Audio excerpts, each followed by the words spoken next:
I usually present myself as I introduce myself as a drug dependence epidemiologist. So I have my PhD is in epidemiology, and I've studied specifically the epidemiology of drug use and drug dependence. Hello and welcome to Obehi podcast.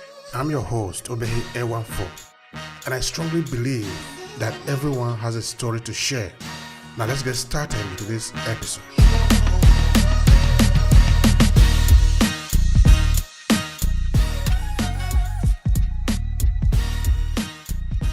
My research really focuses on drug policy.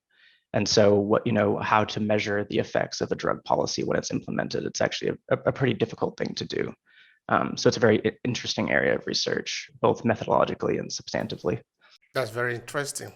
Those big words, we are going to, of course, break it down later on, drug dependency and epidemiology. Of course, you are going to explain what it means. But first thing first, we want to know you more than just the title that you have. So tell me about you growing up. Tell me about your background. Let's know where you are coming from in the United States. Just your background, normal human being. Sure. Yeah. So I am from the United States. I was born in a state called Massachusetts, which is like on the northeast side of the U.S. That's actually the first state, where the Puritans landed back in the 1600s. And I grew up in a town outside of Boston. And I had a pretty nice childhood. I think around probably 13 or 14 is when I started using drugs. So started drinking alcohol, started smoking cannabis, and by I think around 16, had gotten into harder drugs, and I was a drug dependent myself. So it was some pretty dark times, and then I was able to get sober when I was 21. So that was back in 2011. And so ever since then, I've kind of been, when I was a kid, I had this dream of being like, there's a famous researcher who wrote these books all about drug development and things like this. And that was sort of what I wanted to do. I wanted to get my PhD in biochemistry so that I could sort of invent my own drugs. But that was just never going to happen for me, especially when I was still getting high and using drugs. I wasn't able to do anything like that. So when I got sober, I transitioned my mental energies to something more helpful for people. So I started focusing on prevention, and that's where I got really interested in drug policy. I saw that in the United States we have a set of drug policies that's really punitive. And really not helpful for a lot of the people, and even a larger set of social policies that really don't help people as much as they could. People from lower socioeconomic backgrounds, and when people are looking, when they do end up having drug problems, and they're looking for solutions, that those treatment and that recovery from drug dependence is just not equally available to everyone. So that's what really made me interested in researching drug policy and informing that area to improve what we currently have in the United States as far as drug treatment and drug policy. Now, your usage of drug, was it a kind of an intentional thing, or how did you get involved in the usage of drug? Was it because you wanted to study it, so you wanted to first of all test it, experiment on it, so that you can better talk about it? Help me understand that part. Yeah, no, it's a good question. I think I was just really nervous. I was really uncomfortable in my own skin when I was 13, and I wanted to fit in, and I wanted a group of friends. And it was, so it's very much that sort of peer pressure narrative, even though I wasn't necessarily pressured into it. I just really wanted, to be accepted and to be liked. And, drugs brought me that. Drugs and alcohol, I became the person who had access to those types of things. I was able to provide them for other people, and I really thrived, and I loved having that sort of some type of label, something that people would actually, when they think of me, they knew that, I don't know, that there was a certain, association with my name that, I don't know, it's a very egotistical thing, I guess. I really wanted to, I don't know how to word this. Yeah, I don't know. And then it really just became more about experimenting. And, I was very bored. I was very bored. Um, and I always wanted to do something more exciting. So I got really drawn to the more like cocaine and upper type chemicals. And I ended up doing, a drug called mephedrone, which is much more popular in Europe. In the United States, it was relatively unknown. They had it labeled as like a bath salt. That's what it was kind of referred to as. But yeah, that was like the thing that I really got addicted to. All right. In that moment, say, okay, before you get, okay, now we understand how you started to get used to drug. But that moment that you were addicted to, say, after you started to test it and you see how it feel for you. Okay, actually, my question was supposed to ask you, how do you feel in that moment? No, after you started to test it and you started to test different one, you see cookie and also the other one that you made mention of. How did you feel about it, having all this substance taken into your system? Yeah, it felt powerful. It felt like, all of a sudden I had so much confidence. I had so much bravado. I wasn't, shy or anxious anymore. I had a million things to talk about and I wanted to express myself. And I also, felt very positive. I suffered from, major depression from since I was a kid. And so that sense of euphoria that, and the belonging and that I wanted to talk to everybody, that was just such a huge thing for me. Thank you for so much for that. Mhm. We all need to belong. Yeah, we all need. We're not supposed to be alone, just in the lone wolf in the bush. No, we're supposed to have a sense of belongings. We all Yeah, need it. absolutely. Hmm. Absolutely. That's Yeah. actually there's a really good book by an author called Johan Hari who his argument is that the opposite of drug dependence is not recovery, but it's like belonging. It's that social belonging to other people that that's what really it's all about. Absolutely. All right, now take us to the point when you realized that what you were doing was not taking you to the destination that you want to go. Because as a human being, you knew that you wanted to do something in life, no? But of course, dependency wasn't going to take you there. Tell us that moment you No, realized it and what did you do? it wasn't going anywhere. Yeah, so and I had these big dreams of becoming like that researcher I talked about. And so I entered college. I did pretty good in school, and so I was able to go to college, and I enrolled as a biochemistry major. But very quickly, in college, I started drinking a lot and I started, doing a lot of drugs there. And I think I lasted like, I think I did okay my first semester, but then the second semester, I just completely failed out. And I couldn't figure out why, like why, how, I was doing everything right, I thought, but like I wasn't even going to class, I was just showing up for the tests. Um, and this kind of just continued in this cycle. Like I kept on thinking that I could still do this while drinking or while getting high. And I ended up going to uh, from one college to the next. I think I failed out of like 3 or 4 colleges. And then I just ended up sort of like working my job. And then I had a couple of friends who went to Brown University, and I was living with them at the time. And I had basically just become like a bummy drug dealer, just kind of sleeping on their couch and selling drugs to their friends. And my friends had an intervention for me. I had 2 of my best friends that I've known since I was a kid, and they just, they told me they didn't want to see me die. They didn't want to see me, go down this path. And it meant a lot to me. I didn't stop right then, but I knew it was a serious problem at that point. And then I actually tried to stop, but I couldn't, you know? So I had to really be like physically removed. And I was, I put into treatment. I went into treatment a lot of times actually, but this one time it really just really hit me that this was something I really needed to do.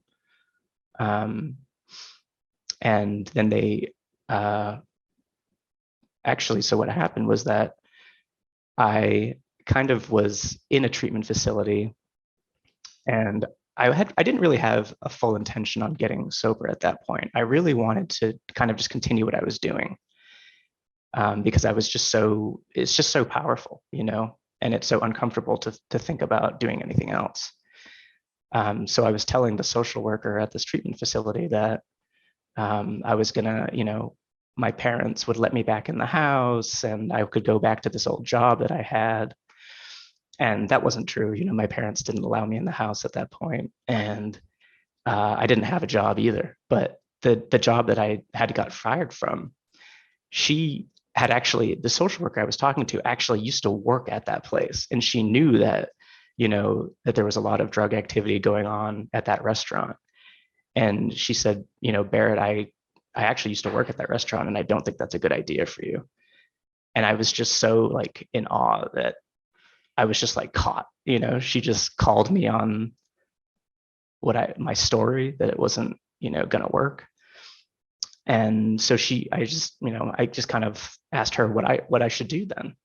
And that was probably the first time I had really asked anybody else what I should do with my life. I always thought I was so in control, even when I wasn't. And she recommended that I go to a halfway house, essentially, and that's where it really all began for me. Those first couple of months of like actually feeling happy, in and not under the influence, was just incredible. And that's where I found out that I really wanted to continue on that path. That's so powerful. Now, how do you feel now that you are no longer under the influence, you are no longer addicted to drug, and now you are on a different journey? How do you feel now?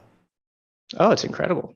I mean, I've been all that time that I spent, telling people what I was going to do, that I was going to get my Ph.D. in this and that, and I was going to be a great scientist. And I was so far from that. I was bordering on homeless. I was doing anything with my life. I couldn't keep a job. I couldn't get it.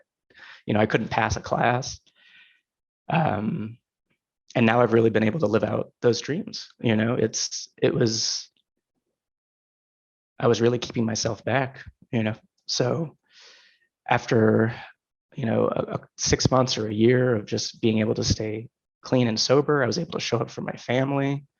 My father had a heart attack, and I was able to show up for that, and be in service to my family and my friends. And things were just good for once in my life. So yeah, it's been incredible, and I've decided to really pursue a lot of my dreams, and I was lucky enough to be able to do that and have some success in that. So yeah, it's been an incredible journey. That's powerful. Now, you are fine in that you are no longer under the influence. You could actually just never talk about drugs again. But instead, you are studying and you are studying the policy. Yeah, Why? Why are yeah. you doing this? Because like I said, I mean, there's so many people who don't have the opportunity that I had. When I had a lot of support. I had some good friends who were there for me. I had, even my parents, even though they didn't really want me around when I was drinking or getting high, they were there for me when I wanted to get sober. And a lot of people just don't have that supportive environment, and they don't have those equal opportunities, especially, with our healthcare system and the way how much treatment costs. So, and I also had some friends who were not able to get sober, and they ended up passing away. And they could have been helped. There were so many points in their life that they could have, that certain systems that we have in the US kind of failed them, whether it be the education system, Medicaid,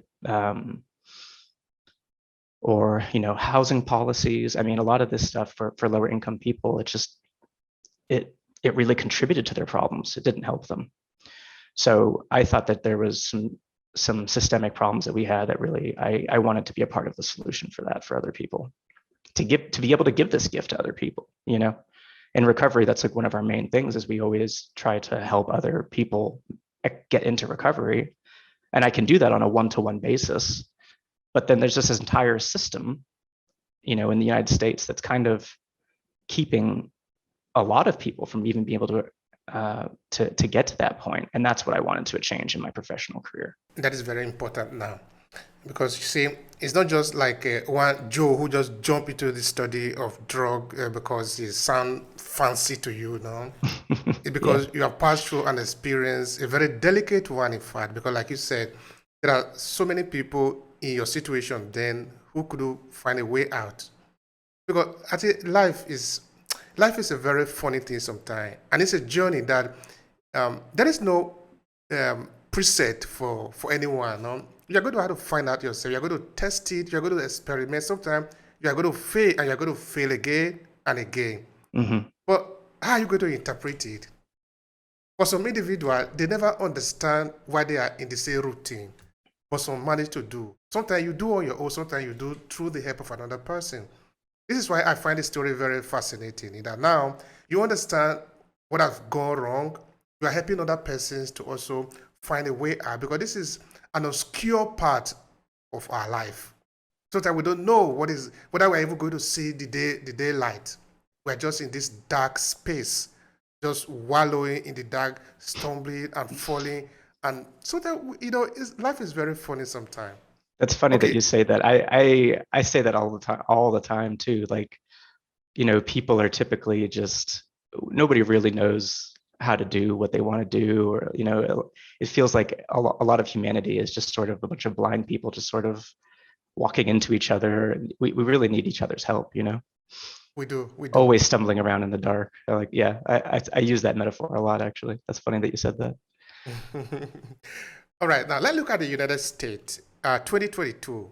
What would you Mhm. say about drug usage in the country? Of course, United States is not the only country in terms of drug usage, but since you are there, let's Mhm. look at it for this particular study today. How do you describe the drug usage in the country?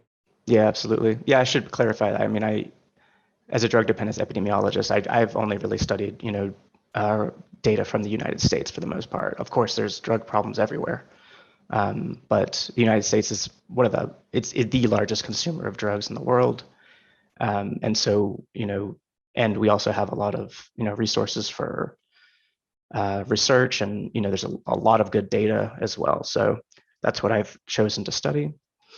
Um, in 2022, we're at a sort of a I don't want to be dramatic about it, but it's a bit of a kind of on the precipice. This is a big moment.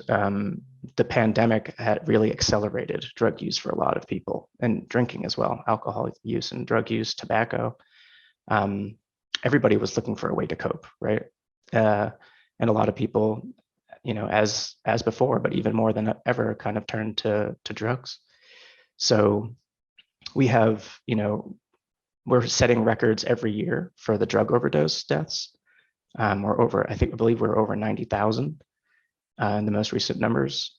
And it's just a really dark time for a lot of people. The interactions with all of the stay-at-home orders, which, of course, were necessary for the public health good, but then for certain individuals, that was very difficult for them. We talked about how difficult social isolation is on the body and on the mind, and how the opposite of sometimes of drug dependence, can really be just having a good circle of friends, feeling connected. And so we're in a situation where that's become harder than ever. Um, and so that's what we're seeing is kind of record highs in drug usage almost across the board, especially in overdose deaths. Um, I can't say that actually for like every drug specifically, but cannabis use is certainly up. Tobacco use, although it had been down for a very long time. The advent of the e-cigarettes and vaping, there's a lot more nicotine addiction now than there was say 10 years ago. I believe actually that you might want to cut that out. I'm not totally sure about that number. um, but yeah, it's definitely a critical time for something needs to happen to be able to curb all of this, you know, all of this drug use essentially. It's quite strange the time we are living in. It's quite strange. And one of the things you mentioned, of course, it relates to the question I'm going to ask you after this, is just so I can make a background in it, is that after COVID-19, we cannot expect that there is no consequences. Mm. because for a very long time, people have not lived this kind of life before, where even though it is 1 week or 1 month that people were locked in the house, there is a consequence for that. And the consequence of that is a high price that we are going to pay from our psychological life. No, that we are not used to it. No, it's not because we are good or bad. Just lock down people in the house. We are going to pay the price. Mm. Here in Italy, I've talked to a lot of psychologists who have told me that the rate is really going high of people that are needing help, really, really physically needing help. Because what happened in Italy, of course, this happened in many other across the board, is that there were these old people. Okay, you know that Italy is predominantly old dominated demography, because okay, this is across the board in Europe, So Okay. these old people, most of them single in some cases, just sitting down at home, be fed with all this negativity coming from the COVID-19. And sometimes they have no one to share it with. Every day, throughout the period of the lockdown, we cannot pretend that there is no consequence for this. No. Yeah, it's a mass trauma event. Yeah, Absolutely. I want your take on that. Did that in any way lead to the high use of drugs and therefore the consequence thereof? Yeah, I mean, I haven't studied this scientifically, so I'm just speaking as an individual now, just a person. But yeah, I don't see how it hasn't contributed. The isolation, like you spoke to, and especially if you're living alone, or being unable to see your grandchildren or your grandparents, your family, unable to hang out with your friends. I mean, these are things that humans were not really built to be able to withstand very well. So there has to be some sort of coping mechanism. I think we're seeing that in a lot of areas. At least in the U.S., I know that our violent crime rates are up to highs we haven't seen in a while, which is concerning. There's also these like sort of epidemics of like youth violence, where students, when they go back to school, because they've been at home school for so long on the internet, they started attacking the teachers, the administrators. So there's all types of ways that this has impacted our psyche, and that people are finding ways to deal with that are just, they're not unprecedented, but it's happening in a population level, and that's unprecedented. All right. As a drug user dependency and epidemiologist, tell us, what do you do? What is your job? Sure. So I should define first, epidemiology is the study of a disease at the population level. So like a doctor treats you as an individual, epidemiologists study how a disease manifests for a population. So, the patterns of that, it started back, in the 1800s with a guy named John Snow, and he is the one who sort of found out that there was this cholera outbreak in London, and people couldn't understand why they were, they, at the time, it wasn't really even accepted that diseases were, like a biological mechanism, that they were, a bacteria. The germ theory wasn't even really, that was still pretty fringe at the time. So people thought that there was this thing called miasma, that there was just bad air around, and that's what got you sick. And John Snow, what he did was he was able to study all these records of water and the disease outbreaks, and he mapped them into the different London neighborhoods. And he found out that there was, depending on which water source your house had, the rates of cholera were just enormously higher for one of the water treatment companies. And so that was found to be the source of the cholera outbreak, was this untreated water source it was kind of basically just still water, which we know today is pretty dangerous, where a lot of bacteria can manifest. And so that's largely seen as sort of the first epidemiological study. And so, yeah, I mean, it's become very important, obviously, during the pandemic. Epidemiology has taken on the sort of a household name. Before that, I don't think anybody would have really known what an epidemiologist is, but now everybody, at least in the US, knows who, Anthony Fauci is. sort of the chief public health officer, and he's actually not an epidemiologist. He's an infectious disease specialist, but is a very talented scientist, obviously. So yeah, I mean, it's looking at how these outbreaks happen, and typically, at least the focus of epidemiology and of medicine for hundreds of years was on communicable diseases, right? So how it passes from person to person. And once we figured out that, what a virus was, what bacteria is, and how to treat those types of things, then the focus really became chronic disease. And so that's when in the 60s, there were a set of scientists named Austin Bradford Hill and who was the other guy there? I forget the other gentleman's name, but they were, British epidemiologists, and they studied tobacco smoking and lung cancer. And that was sort of a landmark moment for epidemiology, and being able to show that in an individual, nobody can say for sure whether your lung cancer was caused by cigarette smoking, because you've smoked your entire life and you only got lung cancer when you were like 70, right? But when you study it at the population level, it becomes very obvious that tobacco smoking did cause lung cancer. So that's our science. That's what we do. We study, population level phenomenon, and we can compare, individuals that didn't have an exposure to individuals that did have an exposure. We try to control for all this confounding, because typically we don't have access. The gold standard for science is a randomized controlled trial. And that's because anything else that might be contributing to that disease state is completely controlled for by randomness. You just completely randomly select from the population all these people. So all this other stuff kind of just gets averaged out. And so if there's something else that's affecting the disease, it's happening at relatively equal rates, and that's ensured by randomization. But we don't have, sometimes we just don't, maybe it's unethical, or it's impossible to do something like that. Like, you wouldn't be allowed to randomly assign individuals to smoke cigarettes, right? It's not legal. You can't do that. So that's kind of where epidemiology shines. We take all of this data from the real world and show patterns. All right, great. Before you were making mention of the U.S. Policy or U.S. law on drug.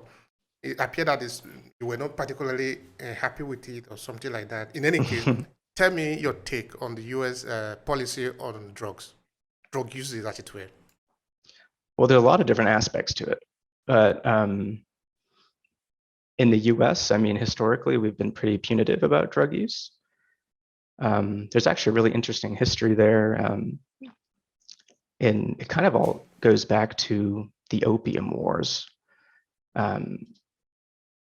And drug policy at an international level, it's very much been like colonial empires trying to control other people and extorting money from them, and using kind of using drug policy as a power move. So back in the 1700s, the English established what was the East India Trading Company of Britain, and they had a monopoly on opium trade between the Arabic countries and India and to China. And it became this sort of international dilemma where the Chinese wanted to outlaw opium, but the British were making so much money on it, and they were getting highly involved in the Chinese domestic affairs. And that's what kind of resulted in those wars, the Opium Wars, which happened in the 1860s. And really, in that sense, opium was kind of a tool of revenue extraction. The British were making so much money off of the Chinese opium users, so much so that they would go to war over making sure that China kept opium legal. And actually, that's kind of where US drug policy has its origins too, because at that point as well,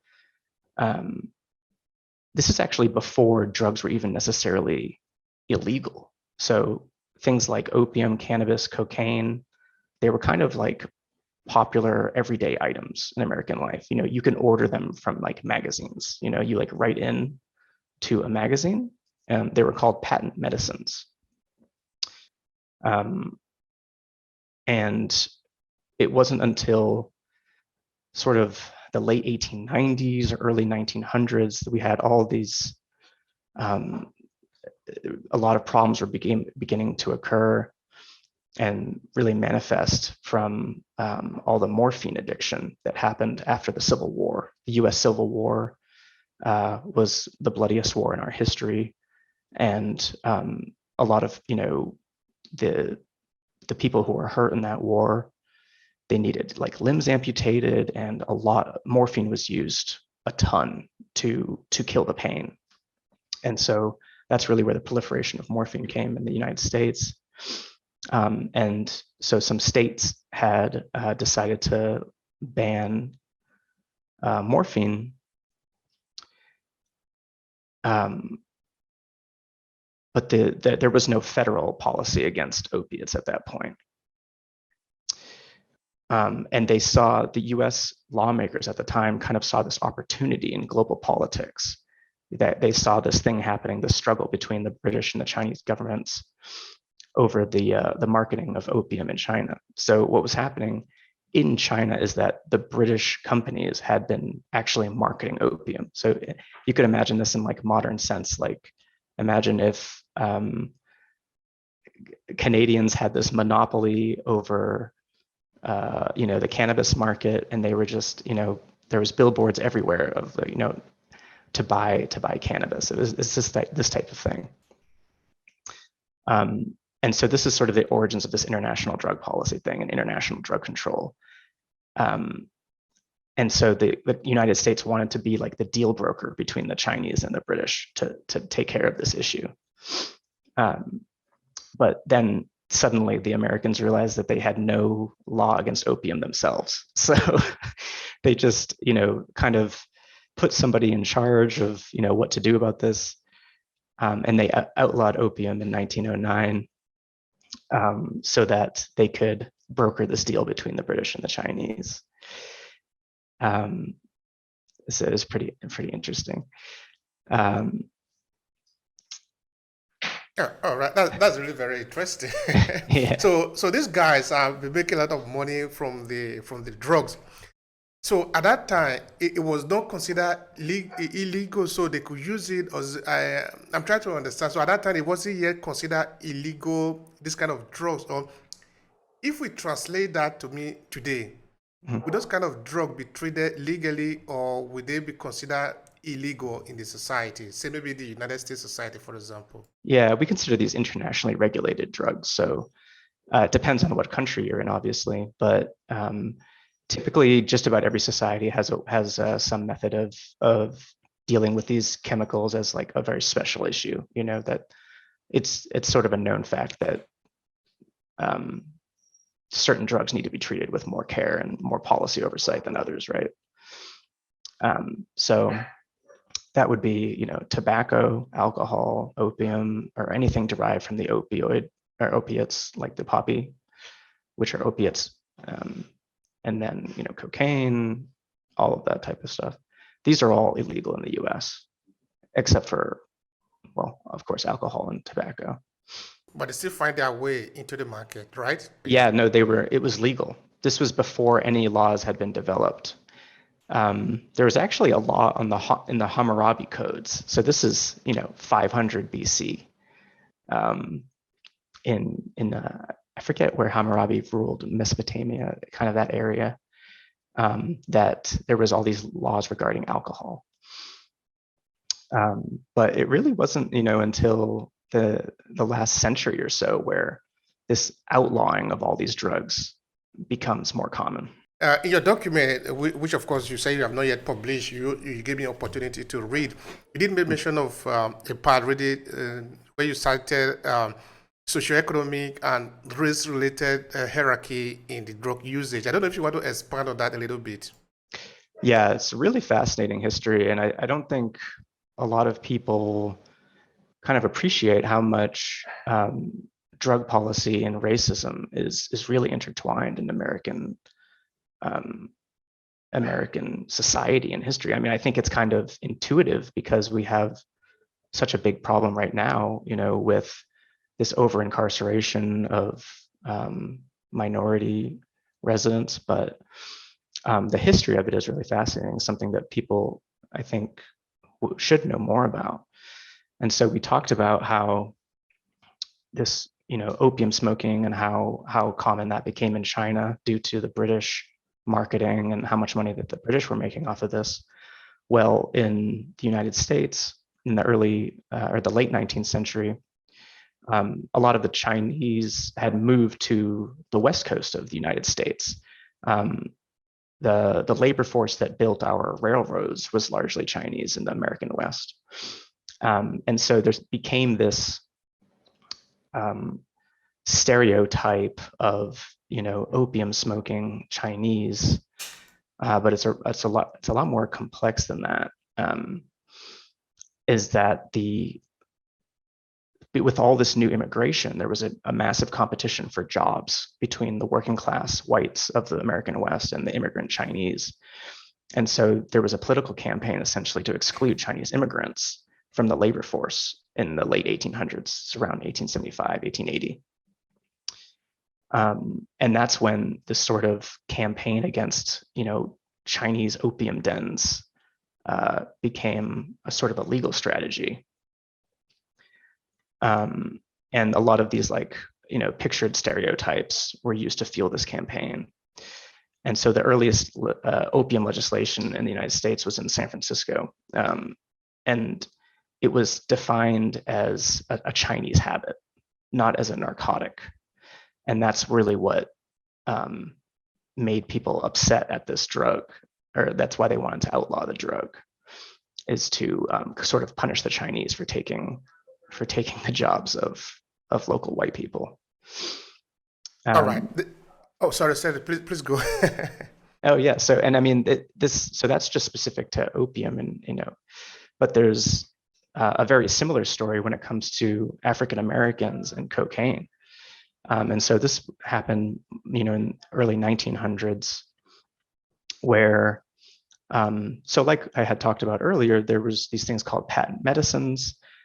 So cocaine was legal at the time, and it was, you could buy it through a magazine or through a local pharmacy, essentially.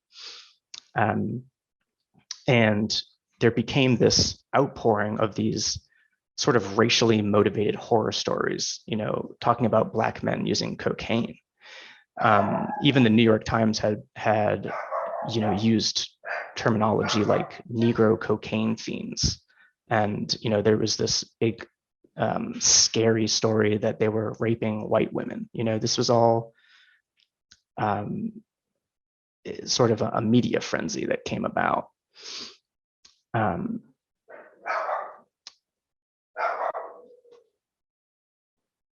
And this was also sort of backed up by, politicians and researchers, but it was all very much motivated by racism.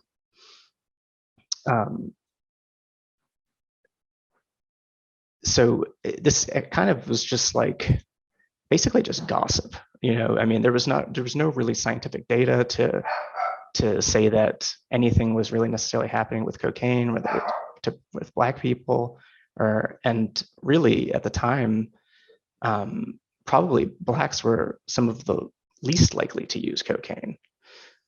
Extremely low prevalence for cocaine use, especially against whites. And this is also the same time where, there's the peak of lynchings and legal segregation in the United States, and all these voting laws that were designed to remove political and social power from Black Americans.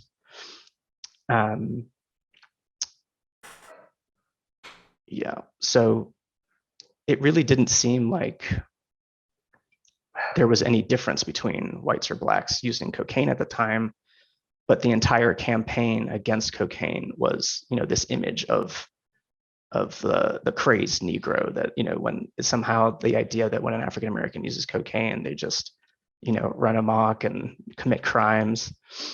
And this, this has been a stereotype that's lived on for so long.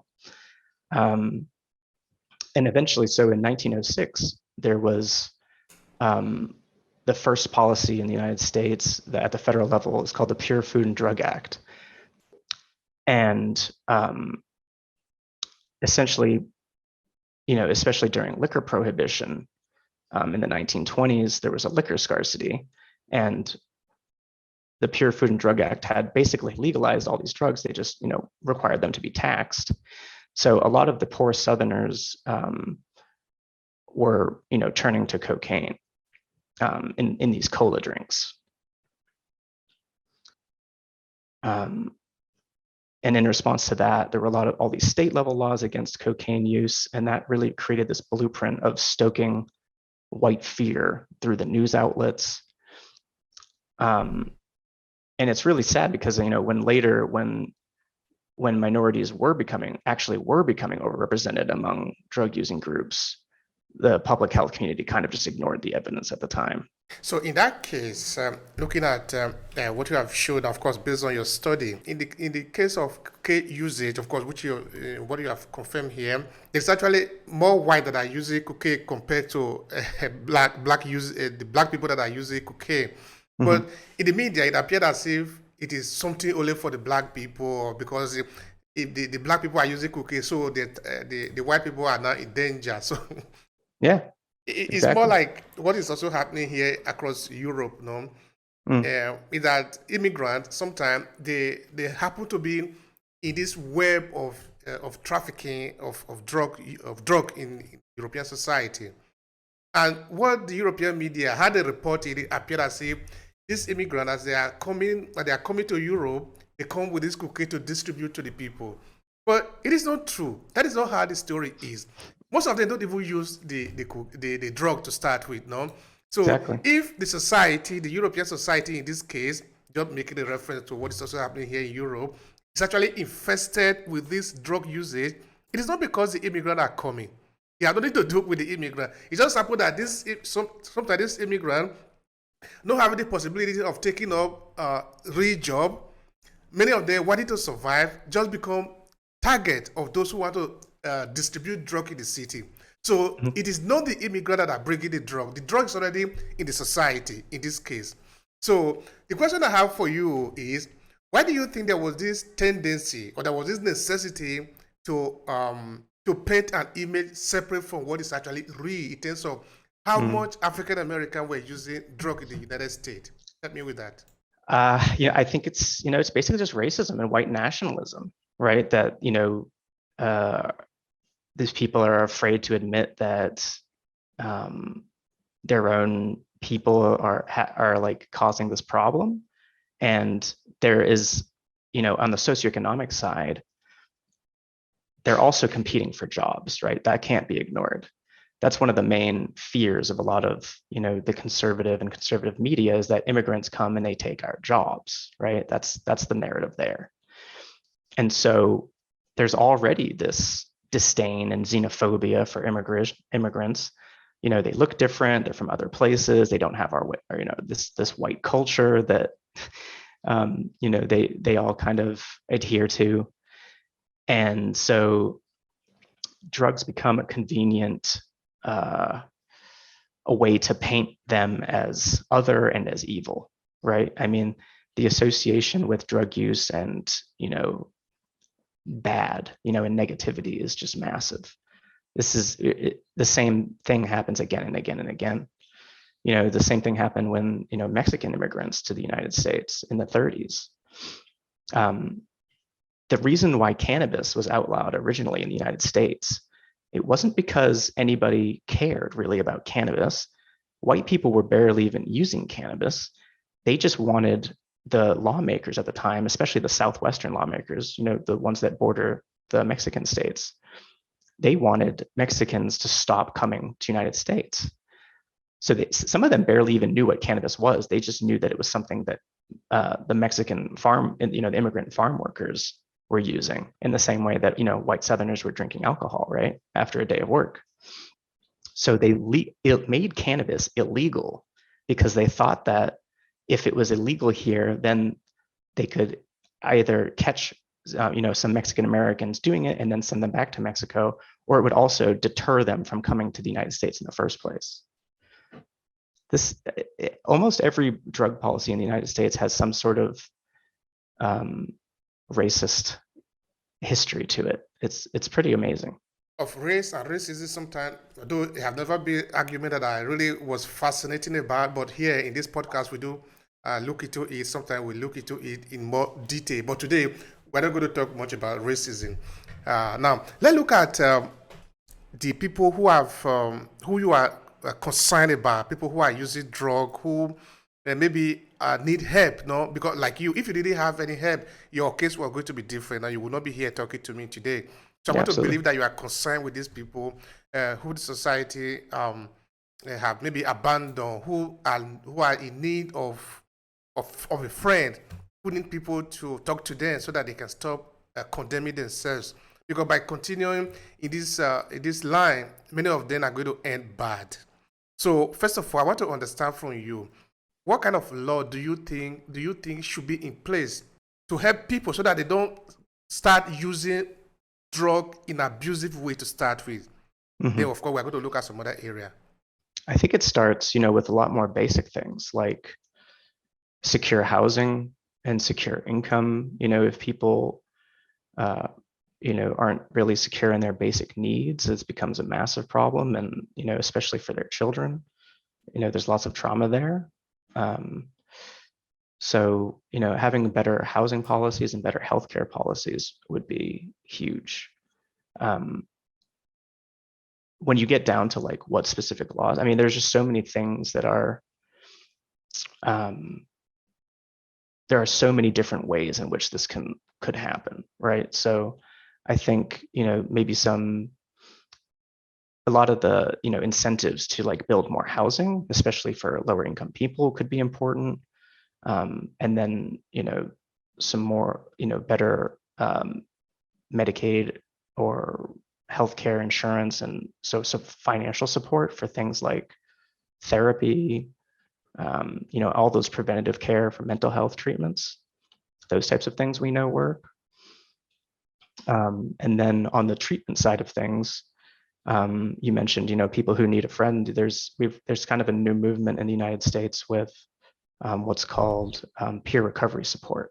So these are people who are in recovery, and they work typically for, maybe some type of behavioral health association or a hospital, and they actually, sort of work one-on-one with somebody who's trying to get into recovery. And these are people who have actually had the experience of getting sober, getting into recovery. And so that's something that could be supported a lot more. There's also types of laws, really. I'm really fascinated by, in Europe, in Portugal, there was the mass decriminalization of all drugs. And so that's been a huge, subject of examination and study on what the ramifications of that were. All right. Sorry, please go. Yeah, so the results have really been all over the board. It's hard to know who to trust when it comes to those numbers. But yeah, my own research really focused on cannabis policy in the United States and whether that should be, well, I'm not answering the question of whether it should be legal or not. I'm just answering the questions of what are the effects when it is legal. All right, the effect when it is legal. Now, what also is the role of the family here? Because now we're looking at individual. Let's look at your case. Now, you were 16 years when you started to take drug now. Do you think the family have a role here in making sure that their children underage are not introduced to drugs in a way that they cannot? Because as underage, you are not really yet fully formed yet. You don't yet understand what the society really is at 16 years of age, 17. You still need a lot of guidance at that time. So I'm trying to understand here how much responsibility you think the family should have here in watching their children so they don't get drugged and get addicted to drug. Help me with that. Yeah, it's a hard question to answer. So you're absolutely right that, as epidemiologists, we know that one of the most important predictors for later life drug dependence, it's how early that individual gets access and the first time that they try drugs, right? So the more a family can delay that onset, usually the better. It's hard to say though, because it's also become that can be misconstrued a little bit as well, because there are a lot of families in the United States where both parents are working maybe 2, 3, 4 jobs, and they don't have the money or the resources or the time to really be with their children all the time. So I don't want to put that all on I don't think it's really even should be necessarily the sole responsibility of the family or the parents. It takes a village to raise a child, right? So I think there's a lot of work that can be done, within the school systems in terms of prevention programming that we have found to be effective, and to kind of make that a bigger part of raising the children. Now, to these young children out there who are sort of testing, we can say don't test. We can put fear in them and say you must only drink Coca-Cola and water, because this is also their life. They need to live, no? But they need to know that they need to live a certain boundary. You don't just jump into a movie train now and say, "Let me test." No, you are never going to live to testify, no. So with all this, I usually describe city as a forest. I don't know how much you have go into a forest. For example, you are moving, so that you see a rope with hook. It holds you, and when you remove it on your maybe on your body or your leg or your feet, blood will be coming out. The nature sometimes can be very severe, no? Those hook, those rope on the forest can look like the traffic light. It's telling you, hey, slow down, because there are limits to what you can do. If you keep on just breaking in, at a point you might end up dying. So the society run by a human being also have some of these rules, no? Yeah, it is free. You are free to live the way you want to live, but there are also some regulations. Okay, now to these young people who are sort of experimenting with different kind of things, including drugs, I don't know if they have a responsibility in it. What do you want to say to them? Because I want to believe that you care about them. Tell me something. Yeah, of course I care about them, but I don't, as a scientist, I don't really know what to say. I think that's part of the problem, is that we haven't figured out a solution for this. That's so much of why I do what I do. And I think this also speaks to the difference between the United States perspective on things and Europeans. So, the European way of, raising children is that typically what happens is that the first time kids use alcohol, it's with their parents, right? It's in this controlled setting. It's much more normalized. And I think that's actually a good thing. In the United States, it's always this waving of the finger, like, no, don't do this, don't do this, don't do this. And so the children do it and they hide it. And that hiding that's a characteristic of drug dependence from the beginning. So if you can bring it out more into the open a little bit, in the same way that Europeans do with, having a glass of wine at dinner and making that the sort of normal experience, versus, an American 15-year-old who has to drink this whole a bottle of vodka or something, and then hide it. It's a very different way of approaching the problem. And I think there's definitely a need in the United States to sort of incorporate that more normalization of the drug use in a safer context, right? All right. Now, to those who have already crossed the line now, because like I said before, when you cross the line, ignorance does not have any excuse here. If you go to electric current, you touch it, you can't say, "Oh, I didn't know it's going to hurt me." It's going to hurt you. Ignorance cannot be justified there, no? If you have taken the drugs, now you take it, there are consequences for that. Now, those people who are already paid the consequences, have tested it, and they are in the line, they are not yet out, they are still in. What do you want to tell them? What are the way out? What are the places that they can go now to start the process of reconstruction for themselves? Yeah, absolutely. I mean, I like your the metaphor of the electrical current, I always think about a fire, just putting your hand in the fire, right? Like it hurts, so why do you keep doing it? But drugs really take control of your brain in a lot of ways. Kind of the symptoms of drug dependence is that the chemical signals in your brain get so mixed up, and the idea of just not having the drug, your brain interprets that as death. That's how bad it is. That's how afraid your brain and your body is of not getting that drug that you want. So it's an incredibly difficult cycle to break. But there does come a point where a person has suffered so many consequences, and they've decided that they can't live like that anymore, right?